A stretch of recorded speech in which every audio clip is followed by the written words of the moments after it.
Learning is a process of providing input data as well as the correct output data to the machine learning model. The aim of supervised learning algorithm is to find a mapping function to map the input variable with the output variable. In the real world, supervised learning can be used for risk assessment, image classification, fraud detection, spam filtering. These are some examples. Okay, here we see how supervised learning works.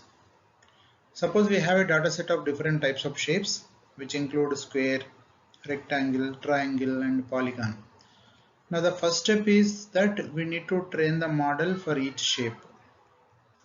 If the given shape has 4 sides and all the sides are equal, then it will be labeled as a square. If the given shape has 3 sides, then it will be labeled as a triangle. If the given shape has 6 equal sides, then it will be labeled as hexagon. Now after training, we test our model using the test set. And the task of the model is to identify the shape.